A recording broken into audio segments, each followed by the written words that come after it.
I will just take you through the various measures which has been taken by DPIIT in terms of the facilitations and the consultations and how the provisions have been, facilitative provisions have been incorporated.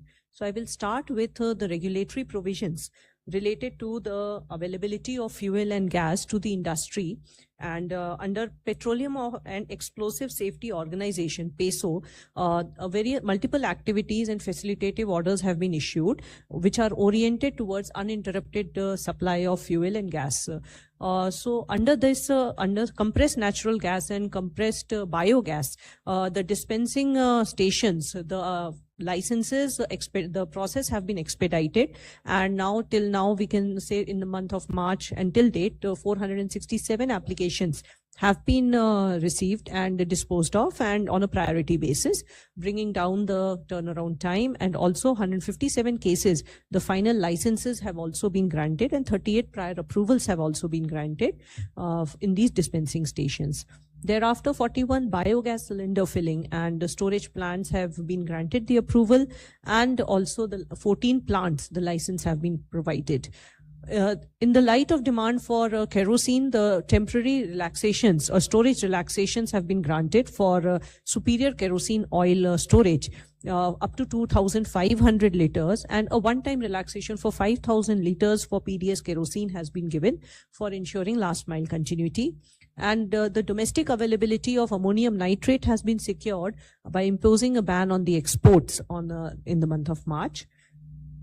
Thereafter, the LNG filling in the cryogenic cylinders, the guidelines have been now permitted so that the decentralization of LNG supply can be ensured, and which has ensured and enhanced the flexibility of fueling during the disruptions. Further, Peso has also issued directions for time-bound disposal of applications of CNG stations and decompression units for fast tracking, and today the time is even less than 10 days. And for immediate supply constraints, the permissions have also been granted for LPG unloading at Porbandar jetty in the month of March. For transparency, the Peso container manufacturers, the list has been shared and in the public domain for the users to take up and has been uploaded on the website. A temporary 6-month exemption has also been provided for requirements of CNG or CBG compressors for fast track dispensation. As a long-term initiatives, the guidelines which has been, there are 5 critical steps which has been taken.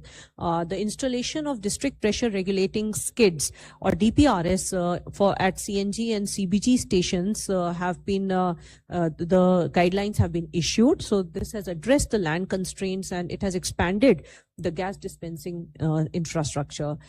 Further, the permission for filling of LNG in the cryogenic cylinders has been provided for into remote and the non-pipeline areas.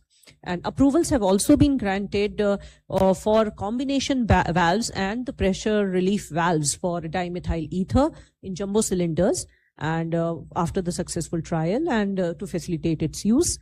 The nighttime operations have been permitted, especially for LPG bottling plants, for increasing the operational working hours and bringing flexibility.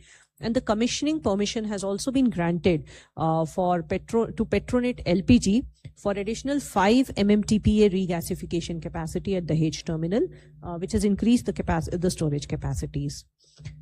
Thereafter, for boilers, from the boilers side, in terms of facilitation and giving measures to reduce the oil consumption at the plants, the advisories have been issued by the government to all the state governments under subsection 3 of the Boilers Act for giving a 3-month extension of the boiler certificates which are due for renewal for high capacity boilers, so that the verification parameters and based on the satisfactory external inspection, 3 months extension can be granted. And further, for the boiler certificate for high capacity boilers in major oil and gas units, also a 3-month temporary extension has been granted, which includes refineries, petrochemicals and fertilizer plants based on fulfilling certain criterias. And the diversification of in fuel usage has also been promoted to encourage adoption and use of alternative fuels across the industrial sectors.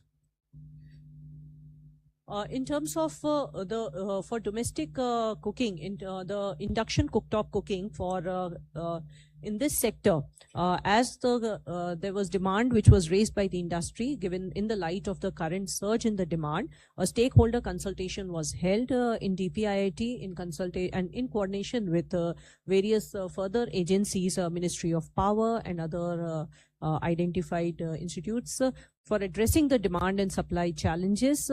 Where the mandatory energy efficiency and the QCO timelines for induction cooktops have been extended, and corresponding amendments have also been issued to facilitate faster manufacturing and increase in the production capacities.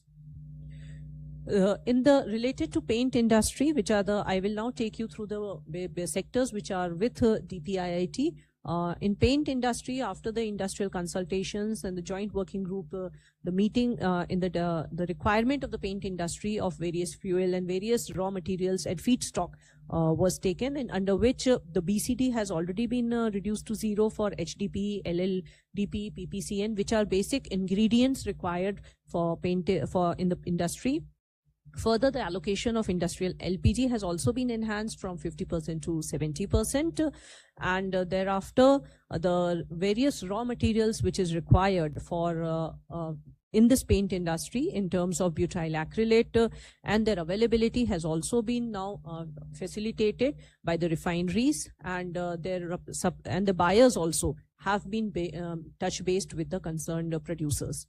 The further allocation industry-wise requirement of petrochemical raw materials and the packaging material for the paint industry specifically has also been furnished, and the tie-ups have been done for ensuring uninterrupted supplies. The QC on butyl acrylate has also been relaxed by Department of Chemicals and Petrochemicals for the period up to 10th of July to facilitate the domestic availability. With regard to the paper industry, another critical chemicals of the BCD, such as the styrene, methanol, and ABS, the BCD has been relaxed, ensuring the diversification of the supplies. With respect to the tire industry, the BCD and the BCD on various chemicals have been relaxed, polybutadiene, styrene, butadiene rubber and resins, which is available now, and even the road tap for tires was restored in consultation by the Department of Commerce. For glass industry, the uninterrupted furnace operations was becoming a challenge. So thereafter, in consultation with MOPNG, the availability of PNG at 80% of the average consumption of the previous 6 months have been ensured and notified, and the allocation of the industrial LPG was also enhanced from 50% to 70% based on the pre-March requirement. In leather and footwear industry, the basic the BCD on critical inputs such as EVA, PVC, PU, SBS have been reduced to zero, and for price escalation and the supply shortage of the PVC paste resin and other issues which has come up in the recent stakeholder consultations have also been referred for removal of anti-dumping or for abeyance of anti-dumping duty to DGTR, which is under for consideration. In terms of ceramic industry, for Morbi, 80% of the ceramic units which were using the LPG or the propane, and only 20% were using the pipe natural gas supplies before March. So thereafter, and the Gujarat Gas Supply is the main supplier over there. So accordingly, in consultation with the industry stakeholders, for MOPNG, the notification was made for about 80% availability of their last 6 months consumption, And thereafter, the Gujarat State Petroleum Corporation have held multiple consultations with the industry and have also facilitated the supply arrangements for the remaining 80% of the units which were not previously using the piped gas. And the issue of the gas pricing disparities, which was also cropping up, has also been addressed through the rationalization for all the users in both existing and the new users of the gas to ensure the supplies and the functioning of the units.